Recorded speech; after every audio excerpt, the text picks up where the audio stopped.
Hi, everyone. Welcome to The Mill, a podcast brought to you by Mill & Co. My name is Rachel Ballatori, the founder and CEO of Mill & Co. and your host of The Mill podcast. We've got a really incredible guest today, Phil Magnuszewski. He's the Chief Innovation Officer at Infused Innovations, where he serves as a systems architect for organizations navigating the frontier of artificial intelligence and emerging technologies. With a career spanning over 25 years in technology consulting and strategy, Phil designs and builds the frameworks that help businesses reimagine what's possible. He's the founder of Disrupt AI, a think tank and ecosystem of ventures dedicated to applied AI, business model innovation, and future of work design. Through Disrupt, Phil is advancing bold initiatives that push the boundaries of what technology, business, and community can achieve together. Phil also founded AI in New Hampshire, a nonprofit initiative that acts as a civic scaffolding for accessible, responsible AI adoption across New Hampshire, and co-chairs the New Hampshire AI Task Force, helping shape the state's AI roadmap and workforce readiness for the era ahead. At the heart of all of these efforts is Phil's belief that we are entering an age where visionary builders, grounded systems, and community networks converge to construct a more intelligent and adaptive world. His work is fueled by the pursuit of the impossible, not just imagining what comes next, but architecting the pathways to get there. Phil, thank you so much for being here. Absolutely. Thank you so much for having me. Yeah, I'm just so curious about your journey. What was the spark, pun intended, that first got you excited about technology as a way to create change? This is going to sound really corny, but for those technologists that are out there, they'll understand there's always like something from TV or movies that kind of, gets you going and gets your motivation kind of charged up. And I'd watched a show back in, it was like 2006, 2007. It was called Eureka.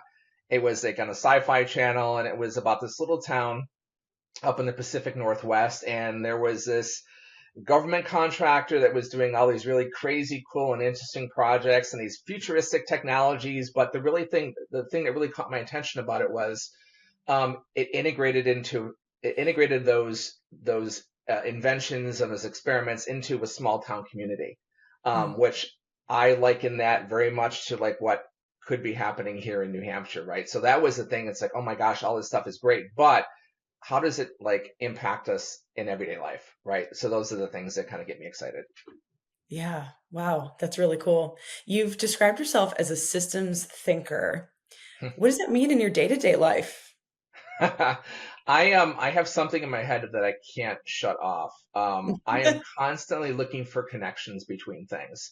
Yeah. And those can be like drastically diverse things. So I could like be sitting in a doctor's office and pick up a Vogue magazine or an outdoor magazine, or read something online about technology, and then my brain will just make these connections like, oh my gosh, what if this connected with that?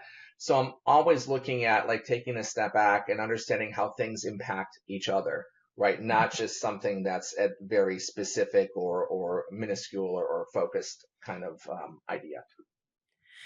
How do you turn that off? um, Never.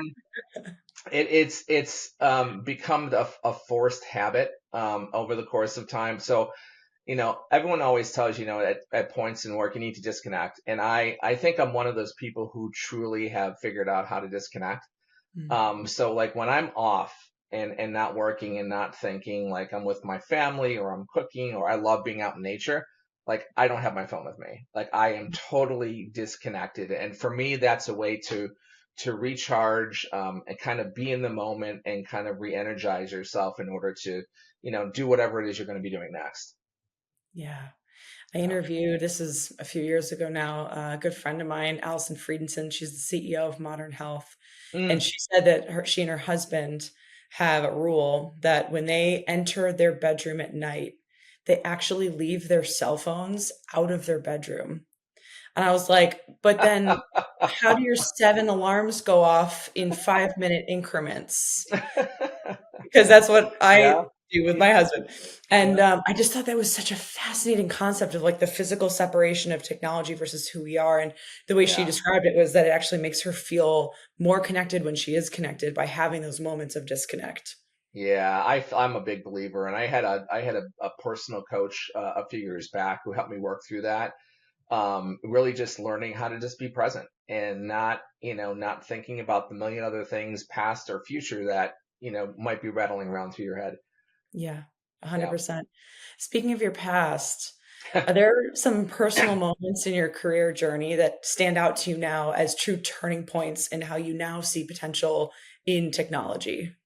Yeah, I think, early in my career, a lot of what we were doing in the technology space was really around optimization and efficiency and those kind of things. And that still goes on today. Right. But I think when you're looking at the emerging technologies that are available today, what they do is they avail themselves to looking at the world differently, right? And I had a project I worked on back in 2018, one of the earlier AI projects I worked on around using computer vision models and predictive analytics that allowed and I did that with a client, and the impact was so significant. I mean, you're talking about like 1000x improvement in efficiency, but also allowing them to do they do seafloor mapping for like Orsted, like if you're gonna lay cable running out to the big turbines and stuff like that, you have to do it in a way that's not harmful to the ecology. And Right. for them being able to use AI to be more efficient, but to be more thorough Mhm. in that, and having real impact with technologies in a proactive and not necessarily reactive way, for me, that was incredibly enlightening. And for everything I've been reading and doing since then, it's really been focused on, okay, how do we do something good with what we have available to us? Yeah. Do you see a specific industry that is a slow adopter of AI that you see it as a potential downside for them in the long term? Um, a slow adopter, I would say it has historically been a slow adopter, would be healthcare. Mhm. Because I think that there, you have, your HIPAA requirements and compliance and regulations and things that you have to be concerned about, and patient privacy, which is all very important. Don't get me wrong, but I think the benefits in that particular industry are tremendous. Whether it's freeing up doctors to actually be with and be present with their patients and to understand what's going on, to share data across different healthcare systems, to diagnose more efficiently and maybe more accurately as well. So I think that's one of the biggest ones. But I do see much more progress happen over the past 6 months than I've Mhm. seen in previous years. So I think that's starting to change. Yeah. For me, I grew up in a family of doctors. My mom's a surgeon. My dad had his Mm. doctorate and PhD in research. So kind of sidestep. My sister's a physician. My brother's in residency, and Ha. I have a marketing agency. It's a black sheep. So, but I had a job before they did. Okay, they were still in There you school, and I go. was making money. I Right. hope they're watching. They're probably not. They're busy. Um, but it's so fascinating to me watching their journeys through med school, residency, fellowship, and how they've even used things like AI tools, even ChatGPT for study guides, study support. Oh yeah. Um, that's helping to teach these young people who are going to become future physicians, treating human beings, leveraging things like AI. And, 10 years ago, I think that would have been a really scary thought. But Yep. today it's like, wow, I can actually get to diagnosis, treatment, and long-term care in a Yeah. fraction of the time and probably still just as close as the quality of what I would have gotten just from a physician that's gone through reading textbooks and having, Yeah. 20 years of experience. Yeah. Yeah. And that industry and that vertical has been hit really hard, especially after COVID. I Right. talk to my doctor all the time about this and leveraging this technology to just make it manageable, right? Because Yeah. there's less doctors that are out there to begin with, but then unburdening them from the administrative overhead that goes along with it just makes their job just more enjoyable for them, right? Right. Yeah, Yeah. I think back to my mom being a private practice owner for 32 years. Hmm. The administrative piece of owning a private practice Yeah. and hand surgery, which is arguably an essential surgery for folks because you need your Yep. hands to live, Yeah. is I'm thinking back to like her manually dictating into a dictaphone at midnight and then replaying it back Transcription to service. herself to then send it to a person that would then Yeah. physically type. And I'm just like, wow, the hours, Phil, that this woman Mm, wasted, for something that could have just been transcribed while she was having a conversation in the room with the patient. Yeah. Yeah. It's pretty incredible. I'm Absolutely. too am very excited for the healthcare industry, mostly because I feel very connected to it. Yeah. As a second degree of separation. But enough about me. So terms like AI and emerging technologies are, for better or worse, becoming buzzwords, and they're being used quite a bit. Yeah. That then leads to people having misconceptions. So, what are you seeing as a very common misconception people have about terms like and concepts of emerging technology? Well, I think a couple things about emerging technologies are important to note. And I think first and foremost is that people think they're off in the future. They're not. They're absolutely not. They're here today in some way, shape, or form. You just not may not be aware of them or what's going on. And I think the other big thing to think about with emergent technologies is we tend to think of them in isolation of each other, right? So we think of AI, we think of quantum computing, we think of, AR and VR, right? Those type of technologies, and we think of them in their own little lanes, right? But where the real power and exponential benefits come from is when you start to overlay and integrate those things with each other, right? So something that you thought had, let's say 100% improvement on what you're doing today, if you integrate that with something else, might be the 200 or 300% kind of our times improvement on those things. So I think we have to think, again, going back to systems thinking and right, think more holistically about some of these things.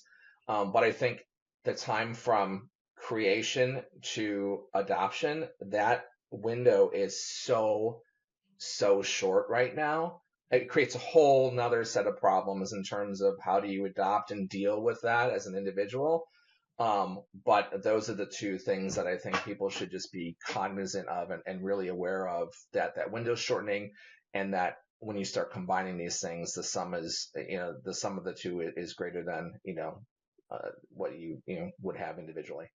Right, exactly. And something that's always given me pause when I think about emerging technology, AI, agentic systems, generative AI Yeah. is compliance and regulation. Ah, Because, yes. does that exist? Kinda, not really, It, sort of. it, uh, you know, kinda. I think that the entire world is wrestling with how do you put in the right frameworks to govern, right? Mhm. Artificial intelligence and whatever other technology, quantum computing will be another major one down the road too, right? I do think that we have frameworks around cybersecurity and data protections and things that we can start to leverage a little bit around that. The EU has always been pretty advanced in those spaces, so I think a lot of that stuff will end up coming from there. But I think until the government or legislatures kind of decide what they want in those space, you'll hear me talk a lot about agency.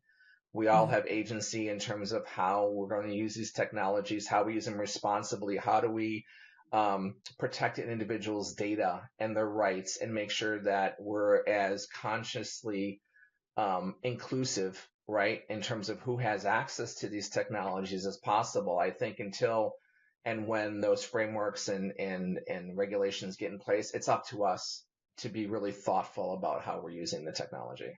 Right. Well, and like any technology or piece of equipment, this is a hot button issue, but even firearms, you could have that same Yep. conversation about firearms, right? Like Yes. should we have agency and understand the responsibility of carrying something with that magnitude and power? 100%. Yeah. Should it be regulated? 100%. Does Sure. that mean that people don't abuse it? Yeah. Right? It- that's an interesting analogy, and just made me think is that, if you're going to, and, regardless of how you feel about firearms, I was always told if you're going to have a fire, go to a gun safety class, right? You go through those classes, you go to a hunting class, you do all those types of things as well. Right. With AI, in particular generative AI, like it was just dropped into the world on a single day, and it was just let loose, and no one received any training in Right. terms of how you protect your information, how it should be used, and any of that stuff. So I think the analogy in terms of having the right training and understanding the safety considerations around a tool, right, is something that has historically been lacking in this space. And it could be that it's, again, it's happened so fast that we're just trying to catch up with what's going on. It's sort of an interesting personal anecdote. My in-laws and I have come up with a family code word in the chance that we get an AI-driven robocall, email, or something that's asking for Right. personal information. Yeah. Something that like is not in writing, it's just something that is, verbally communicated to each other, Yeah. that we would make sure that that word is part of it. 'Cause this was maybe a year ago at this point. I think it was a CEO of some financial institution got an AI Zoom call of a human being Yep. that was requesting financial information. Don't quote me on this, those who are watching. It's some sort of story like that. I am not Right. getting the facts correct. But basically, he gave access to this person to their financial information, and then money was transferred Yeah. out and it was gone. Yep. So we've even taken that safety precaution internally of our family to say, okay, Smart. what's our word? How do we protect ourselves? Yeah. Yeah. No, I totally appreciate that. And coming from me, I've spent some years in the cybersecurity space, leading up prior to AI, and it's the same kind of things. It's like, how do you put in the right guardrails around that stuff? And the same thing with like phishing emails and phone calls as well. It's the same kind of thing, right? Making Yeah. sure you're just thinking about it and how do you protect yourself from it. Yeah. And kind of a sidestep question from that conversation is, technology obviously is raising questions about ethics, but also inclusivity. Yeah. So how do you personally ensure that systems that you're building, consulting on, et cetera, are creating impact for community and not just corporations? So that's why I started AI in New Hampshire, because much like the internet, when we saw that come out, there was a digital divide that kind of occurred as a result of that, right? And we still see it today, even here in parts of New Hampshire, and that has tremendous impact, especially on kids and education and accessibility to information. I think there's an even greater challenge and potential downside with artificial intelligence and the accessibility of it, right? It's an exponential technology, which means that those of us that are using it today are getting really good at using it today. Whereas there is a whole percentage of the population who just hears it as that buzzword and those two letters and doesn't really know what it is. So I think that we collectively, those of us that are using it, do have a responsibility to engage as many people as possible, in terms of having conversations about it, helping educate, helping understand where the right places are to use it, how do you protect all the things that kind of go around that, right? And I think we have to be proactive in doing that, and we can't wait for anyone else to. Can't wait again. We can't wait for the government to kind of dictate how some of these programs and things get rolled out, because I think it's going to be too late if we wait for that. So I'm a huge proponent in the way that the AI New Hampshire organization was structured, is we have like in community chapters across the state, right? So that the organizers that are running those chapters are embedded in those communities, right? So Mhm. they're connected to the school systems and the libraries and the small business owners and those kind of things, so that we can have those safe spaces to have these conversations and to have this engagement in a way that isn't off-putting, right, to people. And at least we're giving people an opportunity to learn about it and have access. And at that point, like if they don't want anything to do with it, that's totally fine. But my fear is that they're not even getting a chance to understand and discover what it's all about. Right. If they're not given awareness and access, Yeah. then, what are we doing to support our state, particularly in New Hampshire? I think that's why I really love the work you're doing with AI in New Hampshire. Yeah. There's a ton of really great progressive businesses. I know you're involved with the New Hampshire Tech Alliance, as am I. Mm. But there's a lot of folks, particularly some entrepreneurs that I've been working with lately, that are not using AI at all, or they're using it just a little bit, but they're Hmm. unsure. They're not fully diving into testing out how can this actually help me. And the advice I often give to folks that are still kind of, dipping the toe before they do the cannonball is think about your workload now.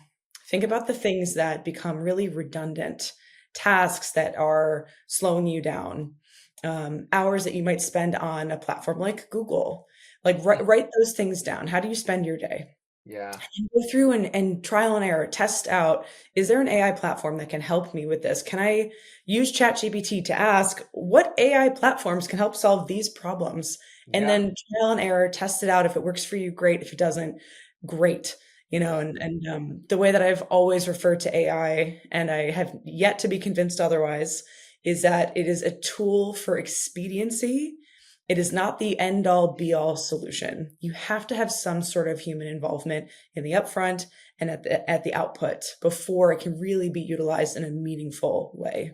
And absolutely. And I talk about, using it as a collaborative tool, I think is, if I could distill that a little bit, right? A collaborative tool versus a replacement for. Right. Yeah. Yeah. Yeah. Collaborative versus replacement, 100%. So 10 years from now, Phil, we do this podcast again. What are we going to be talking about? In the area of AI, Yeah.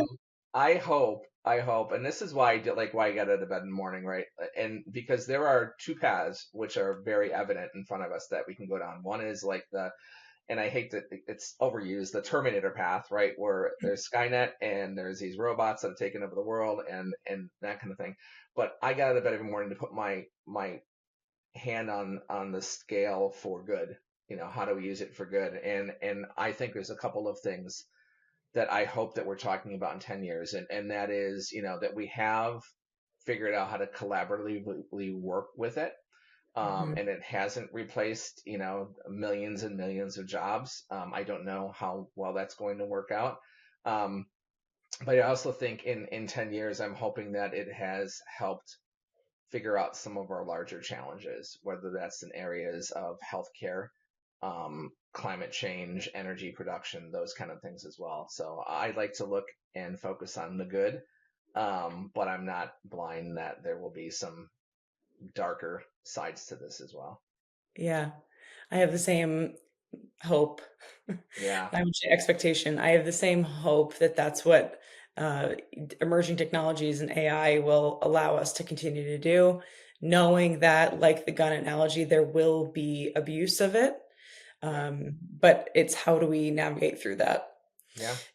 Do you, just to kind of tie a nice little bow on this, Phil, is there a personal mantra or a lesson or a statement that you come back to when you're struggling or things get tough or you're just questioning, why am I constantly thinking about things 24/7 and I need to turn my brain off and go for a walk in the woods? Yeah, I think I go back to the like the tagline of Disrupt AI, which is pursuit of the impossible, right? Pursuing the impossible. And I've spent enough time in the tech industry doing really good work for businesses, right? And I think I'm at a point in my career now where my goal is to have impact and create positive change. Mhm. So that mantra for me always links back to, I have an opportunity to really have a positive impact in life here in New Hampshire and beyond. And no, if not me, then who, right? Kind of thing. And it's not to seem too egocentric, but I think I have the ability. And if you have the ability to impact and have a positive impact on the world, I think you should. I'm glad that there are people out there like you, Phil. I appreciate that. For folks that are watching and listening, are there any books or podcasts or resources you love, you recommend if people are like, I'd love to learn more about this entire world that I feel very clueless or I have a baseline understanding of? Yeah, I'll give you two of each, two podcasts. So the podcast that my favorite is Last Week in AI. It Mm, is a long podcast, unlike what we were talking about earlier. It's about 2 hours long typically, but you can do it at like 2x speed, put it in your car, but it will give you everything that's happened in the last week. I say everything, I say that loosely. But that's a great one. The All In podcast, I think, is mm, phenomenal. It gets into other topics, but it talks a lot about AI and technology in there as well. And then the two books I like, the one I'm reading now, it's a year or two old. It's called Co-Intelligence. mm, There, it's by Eric Malik. He has done just an incredible job talking about how you can coexist with AI and where you use it and what it is and what it is. So if folks want to get like a baseline, that's really good. And then the one I love, and I've read it probably 3 or 4 times now, it's called The Future is Faster Than You Think by mm. Peter Diamandis. He's the founder of X Prize. and it talks about what I was talking about earlier, that those synergistic effects between multiple technologies and how quickly they're coming out, and people just have no idea how much the world's going to change in the next decade. But that one is one of my favorites. Awesome. 3 or 4 times. That's whew. I can't even Yeah. think of a movie I've watched 3 or 4. I've watched the Office series 3 or 4 Right. times through. So wow, that's a good recommendation. Yeah. Yeah. Well, Phil, thank you so much. I could talk about this stuff for a lot longer than what we have, but I really appreciate you making the time to chat with us. If anyone is interested to learn about Phil or the incredible work he's doing, he will be tagged in all of our content across Spotify, YouTube, our website, as well as our social channels. Phil, thank you so much. You're welcome. Thank you so much for having me. Of course. For everyone who tuned in, thank you for tuning into the Mill this week, and we will see you next month.